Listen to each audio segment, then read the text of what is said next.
you ever wanted to dig in deeper, I'm not going to go into everything today. You can always go into what is Aleks, the research behind knowledge-based theory. You'll learn about the National Science Foundation grant.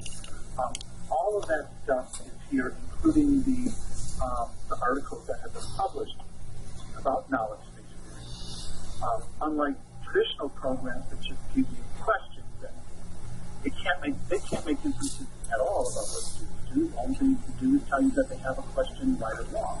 Aleks actually can make inferences about other topics that you know, like questions. So from that, we developed a program. Not going to get into all the history behind it, but it was a institutional-driven development. The University of Illinois started this. They were the first school for their college eligible pre-calc and calc students. They published a paper on it, and that moved to UT Austin, and from there it literally started spreading wildfire. And the reason that people are using it is that even Dennis Rousseau, the former president of the NIH, just had a session in Seattle in January just talking about it. Aleks represents 30% of the land-grant institutions that are placement tool around the country. And that was just over the past 5 years. We're using it because it works. We can place across 314 topics that we assess across, from arithmetic all the way through trigonometry, and we do so in 30 questions or less. We can place the student into the right course. One exam, not multiple exams, one exam, open-ended questions, adaptive, using artificial intelligence to make inferences about students. On top of that, so students can take up to 5 of these in a given year. We don't give them just one opportunity. They can take up to 5. If they don't do anything in between one exam and the other, the chances of them moving up a level is very minimal. But what we have found is many students have seen these topics in the past. They may have forgotten their knowledge, but they have at least seen them, or they may have even seen the topics but never really mastered them. We also provide everyone an individualized study plan, and that individualized study plan allows students to brush up on topics over a 6-month period. They have 6 months access to our learning modules. And it's individualized for every student. It isn't just based on, did you answer a question incorrectly, let's give you more of those. That's not a study plan. That's just telling that you got questions incorrect. Aleks actually provides you the information based on large sets of data that says if you miss this question, most likely your chances of succeeding are slim unless you understand the subset topics below. And that's how our study plans are developed. Did Cheryl give you any information on how that works within the Aleks system? Yeah, you mean, and then it sends you to objectives based on how you did on that test question? Is that what you're talking about? Yeah, sort of on that. Or do you mean how it asks you the next question based on how you answered the previous question? Because she showed me both of those things. Yeah, so did she walk through, I'm about to show you a screen, did she go through this screen here with you? No. Okay, this sort of really helps define what I mean by how we make differences. So let's use this as an example. And I did take math through differential equations, but it was back in 1989. So I don't use higher level examples. I'm going to use something really basic. If I ask you, and not in this question, this is not a trick question. If I ask you what 1/2 plus 1/2 is, we know the answer. The answer is 1.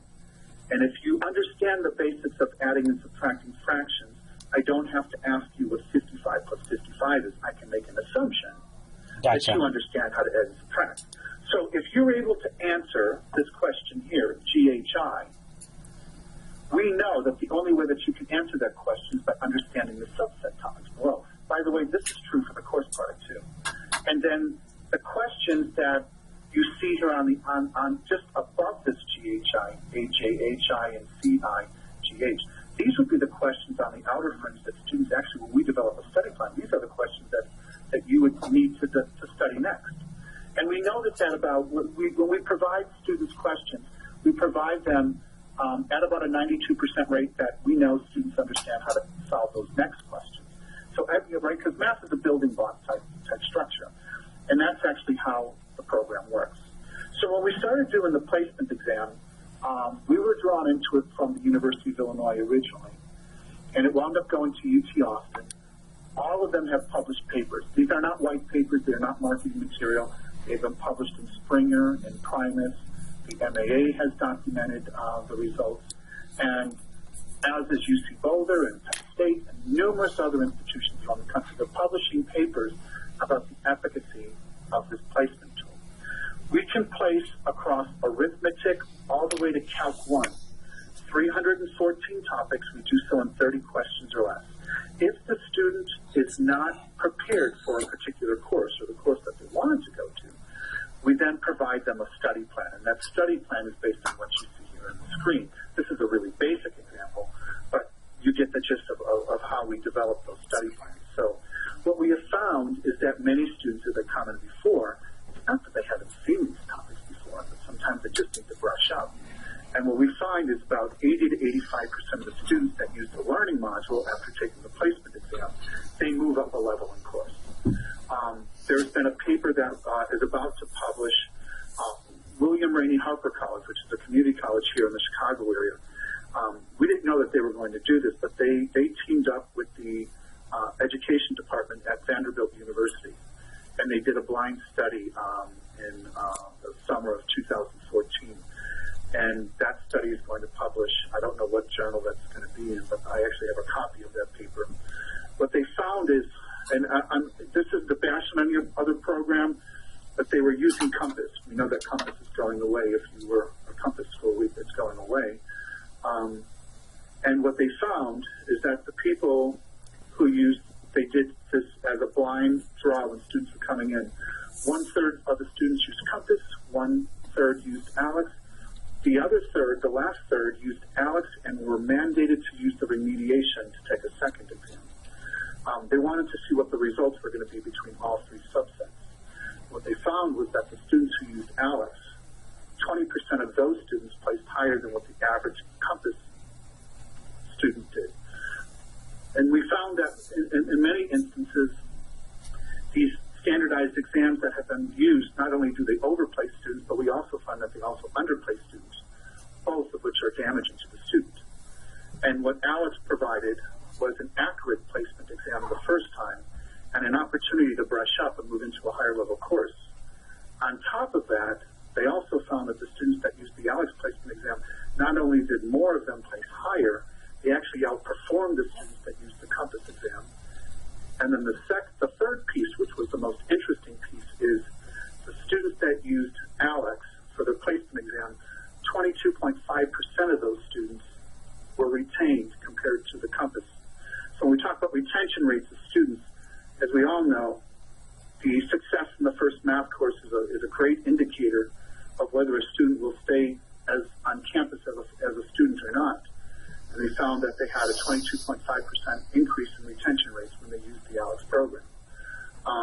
We are finding that across the country, both at 2- and 4-year schools, when people are implementing this as their mandated placement tool. So what I want to do is, if we have time, or I'll allow you to answer or ask some questions, is I can give you a quick demo of the program from the student side and the instructor side, if you'd like to see that. Okay. Is that what you want? Would you want to do that? Or do you I understand it conceptually, so I don't know that I need to, but Ruth, do you want to see it, or do you understand it conceptually? Okay, we want to see it. No, I've seen demonstrations already as well. But the placement test? It's a very appetizing concept to us, because is that a product that is separate from the student version?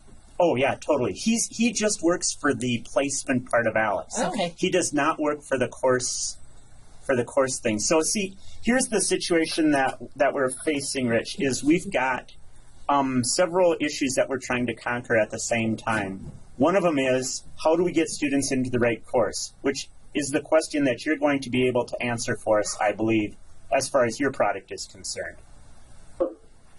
Just so you know, I've been working with the Aleks Corporation for about 12 years. If you have questions on the course product, I can also talk about the course product. I don't think I can answer questions on both. Okay. The thing that we like about the placement idea is, like you said, under or over placement is a very big concern on our part. because we are adopting a model that says if you have a high school diploma, you can get into one of our courses, and if you have a, what's the one for college algebra, I forget. If you have a certain score on the ACT, an ACT score of such and such, you can get into the college algebra. But I think our biggest point is that we want to make sure that just because you have a certain GPA or a certain ACT score doesn't necessarily translate into success in college algebra. Well, I'm going to say one thing that I'm happy to hear from you, and that is we're speaking the same language. What I will tell you is next to allowing students to self-select which course they want to go into, using the ACT and SAT is the second worst way of placing students. So the worst way is them deciding, and the second worst way is using their ACT score. Absolutely. And by the way, here, I'll even show you some documentation of again, this is not my, and this is consistent. This is consistent around the country, whether it's a 2-year school or 4-year school. This was not this one. This was the University of Illinois one on evaluating concepts. This was Illinois' paper that they just published in spring or in 2013. They're talking about the ACT, and specifically on the ACT. I want to show you a document that I think is going to be interesting to you. Check this out. So these are their calculus students, and on the left is their ACT scores. I'll blow this up. On the left is their ACT scores, and on the bottom is their score in the class, A, B, C, D, F, and withdraw. You're going to notice that the score was not an indicator of whether they would have an A, B, C, D, or F. It was not an indicator in any way, shape, or form. And if you wanted to do a stronger analysis, here on the top are the students' ACT scores, and on the left is their GPA. And you're going to notice it looks like a shotgun. Uh-huh. And if you look at the Alice, because they use Alice there, the higher the score, the higher the student's grade in the class. Rich, can you send me that paper, please? Absolutely. I'll send you this, and and by the way, this is consistent. It doesn't make a difference if it's a 2-year school, if it's a 4-year school. You're going to get a shotgun effect. In fact, you and I can take that ACT score, head over to the pub and throw darts, and probably hit the triple 20 equally as accurate as you'll place the student using that ACT score. It's not an indicator. It was never intended to be an indicator of placement. The ACT and SAT were developed to be an indicator of the chances of you graduating from college. And so, and let me use this as an example. And by the way, it's not me saying this. Compass is going away. Compass is ACT's placement exam. We openly stated in an email and I can send you the email, to the entire market, saying Compass has proven over the past 10 years not to be indicative of placement. For that reason, as of November 30th, 2016, this was sent out last summer, we are no longer supporting Compass. And if ACT's Compass placement exam wasn't indicative of placement, what reason does anyone think that the ACT score would be indicative of placement? And this, again, these aren't my papers I'm showing. This is research papers. And we see this across the country. In fact, the other article I can show you is, this one is not from me. This is directly from the MAA. This was the MAA stance on the use of college placement. You'll notice that this was even from 2010, that the use of ACT and SAT, measures of developmental reasoning, should never be used for determining are you in pre-algebra, beginning algebra, intermediate algebra, college algebra. They were never intended to do that, and by doing so, we're setting students up to fail. This is not my statement. This is directly from the MAA. And so when we see people doing things like that, we know it's not in the best interest, and I'm glad that you and I were speaking the same language about what are we measuring, and our goal is to measure success. That should be the goal. What we do find, and I'm not saying there's a high correlation, but high school GPA, from all the research that I have seen, high school GPA places at about a 10 or 12% higher rate in SAT and ACT. But even then, we're probably only talking about a 65 to 67% rate of accuracy, whether it would be successful going into a class. And I always state to people, if I jumped on a plane and said, we think the brakes are going to work 67% of the time, we're probably not getting on too many planes. Mm-hmm. But it is, in defense of the GPA, it is a stronger indicator than ACT, SAT, and even the other standardized exams that are out there. Well, see, and one of the things that we were talking about this morning was a placement test. And I don't know if you're acquainted with the University of Wisconsin product, but they're going commercial with their product. I'm very familiar with. You are. And it doesn't matter what your opinion is on that, because we want to make sure that we get a unbiased view of things. But it would be interesting. Can I tell you an opinion that you can? You certainly can. No, this is, I don't mean this in a negative way. So what I've heard, and this was from people on the UW system, some of them even were on the development of that program. One of the people that I've been working with, because UW Milwaukee is extremely interested in using Aleks PPL, and so I know that the UW system program has been being forced on people. In fact, even the state is forcing people to pay for it, even if they don't use it, which I found to be a strange theory to push on people, but that's what they're doing. So when I was asking some of the people at UW Milwaukee, and what one of the faculty members told me was they actually thought that for placing into intermediate algebra, they thought it was doing a pretty good job. I'm just saying this in a very unbiased way, that they thought that at least for intermediate algebra, they thought that it did a pretty good job, but they weren't as satisfied with the results, and specifically in the upper level courses, but even some of the courses below. But definitely for intermediate, and the people that were making the statements to me, I've got a lot of respect for. So I'm not throwing the whole concept out, but I don't think it's an accurate placement as Aleks across the board. So I'm just telling you what I've been hearing. No, that's fine. You don't need to convince me that we need to find an accurate tool. I think our considerations are implementation, cost, logistics, those kinds of things. Because here's the situation. Students are going to come in at some point to register or whatever, and we're going to need to quickly assess where they need to be math-wise. Right. And how that works out, I can't even begin to guess. So that's why we need to have something that works for that. I'm going to show you something. I'm not going to show you the whole program. I want to show you, because you've seen a little bit of this, but I want to show you a couple things here just real quick, because what you receive with our placement exam isn't just basic analytics. I want to show you some of the reporting features that we have with our program. You can see basic things such as a histogram, how are students placing across your curriculum. Just basically really quickly look at that.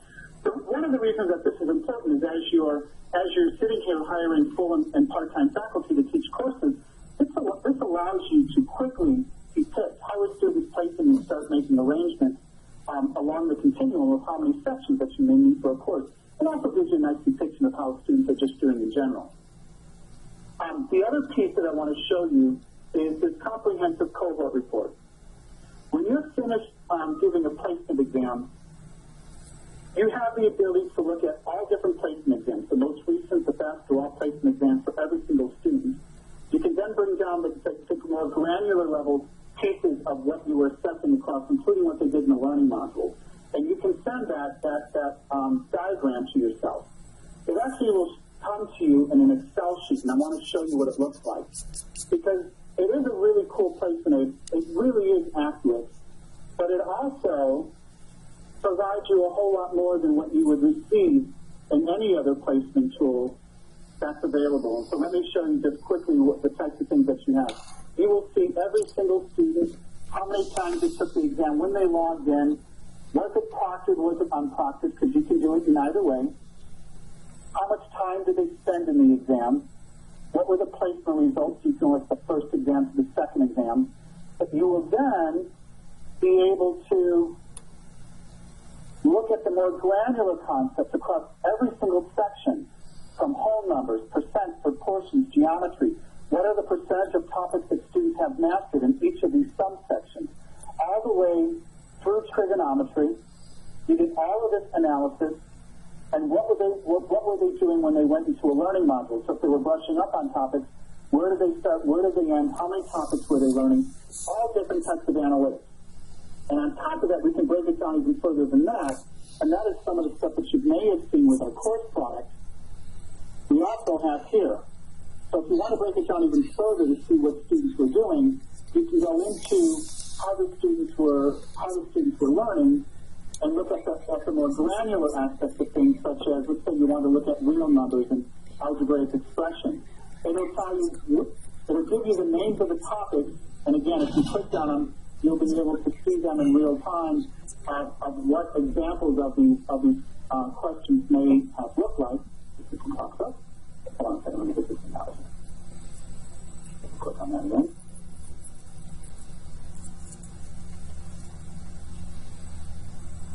My computer's going slow. I was saying we got this. You got to do the allow down at the bottom, I'll bet you. Just allow once or whatever. There you go. Now it's there.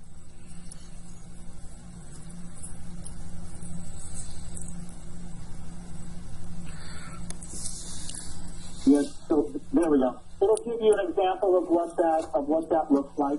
Mm-hmm. You can see the exact type of iteration of an equation. Yep. But you will also see who has mastered and not mastered topics. You can download that into an Excel sheet. If you click on the percent sign, it tells you who the students are. Yeah. So when we say that we break it down to a granular level, we will break it down to a granular level concept of not only an accurate placement tool to give you a report for placement, but we will then give you the strengths and weaknesses of every single student coming through your doors. These are things that you would never see in a traditional placement tool, where all they give you is a cut score with some multiple choice questions. We give the students multiple attempts, one exam that places across the continuum of courses. We can tell you, we can provide you recommendations for cut scores, and even courses that may not be on here, we work with you on, but anything from basic math through calculus, statistics, trigonometry, you'll notice here at the bottom, finite math. We do work closely with every institution to make sure that the cut scores match up, that these cut scores have been evaluated. Now, there are certain courses where the cut scores may need to be tweaked because not all courses are equal. Yep. Like liberal arts math courses and statistics courses are not, at every school I go to, the requirement to enter into one of these courses is a little bit different. The same thing with pathways. So we do an evaluation in great depth to figure out what would be maximize this for you as an institution. So I wanted you to see that so you can see sort of a whole picture of what students have available to them, and I'll let you ask any other questions that you may have. Obviously, cost would be one question. Rich? Yeah, the cost of this program is $25 per student. And that $25 is whether they take one assessment or they take 5, whether they use the learning module or not use the learning module. We used to sell things individually when we first started selling our placement tools, but we found that, one, it wasn't an effective way for students to do it. 2, it was really discriminating on a certain segment of students across the country.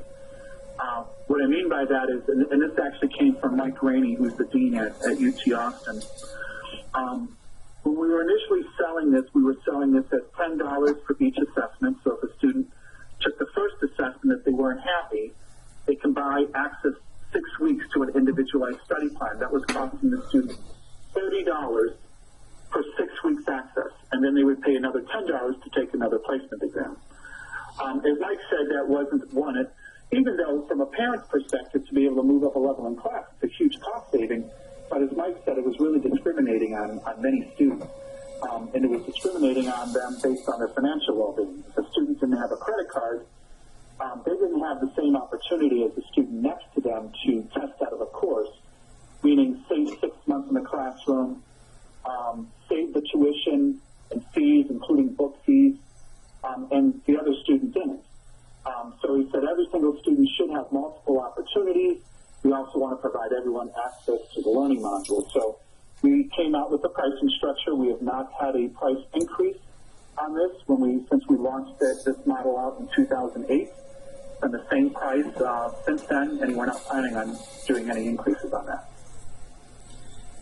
Rich, I'm Ruth. I kind of came in a little bit late, so I'd like to ask a question. I think I heard this story, and you can tell me which part is true and which part is false.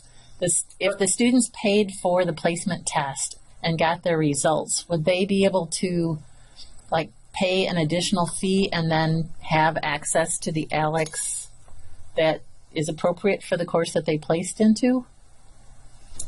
So they would not have access. This is a totally separate program than the course product. Okay. Now, they would have access to 6 months access to the learning modules, which is not tied to your course, but it will allow them to take another placement exam to move up a level in course.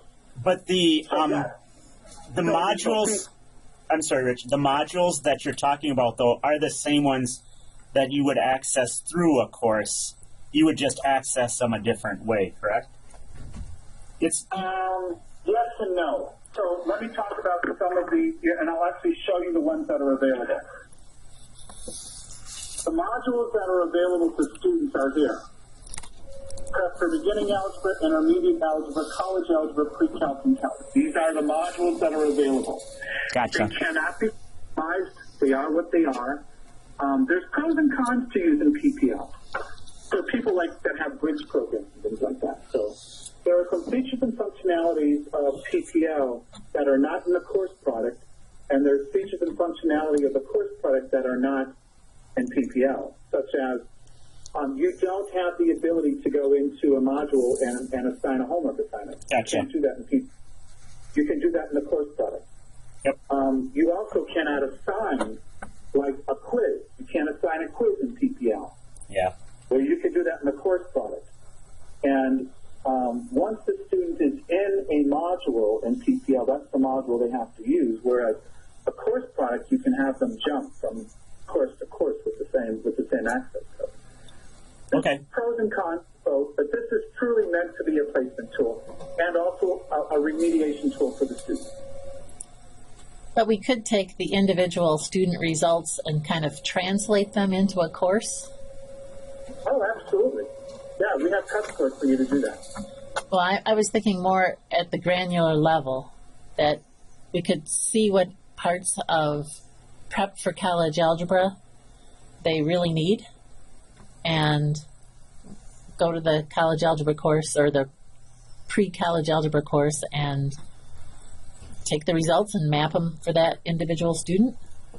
I think those were the things that Cheryl was showing me the other day that I was telling you about, that students would take a pre-test or something like that, and it would tell the teacher, these are the things that the student needs help in. When you get to this topic, this is where that student is. Does that sound familiar? Yeah, those are the things that you would use in the classroom. So there are some things in the classroom that, from a reporting structure that you have access to. You have access to a lot of those things here, but I will emphasize PPL is not a program to be used in the classroom, meaning like if you had a pre-calculus course or a college algebra course, it's not meant to be used in a course. It's meant to be used as your placement tool and an option for students to brush up on topics on their own. Now, like UW-Milwaukee uses this in their bridge program, and in the summertime, students take the placement exam, and then in the bridge program, they'll continue using the prep modules. Yep. And that's the way that they run that. But they use Aleks, the full course products, in their classroom. Yep. So they are very much different, but they do complement each other, that's for sure. So UW-Milwaukee has students take the placement test over the summer for a fall course? For the bridge program, they've been using it for assessing at-risk students that are going into engineering. I work with Kyle Swanson and his team quite a bit. And their goal at UW Milwaukee, and I'm crossing my fingers that they can get through all the red tape and politics, but the goal was to have this implemented as the mandated placement exam for all students this year. We think it's going to happen in 2017. Great.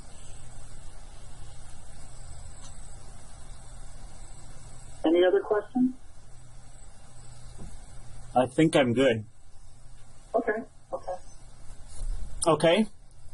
So it's funny. I lived a summer not all that far from you in a small town called Gilman. Yep. I don't know if you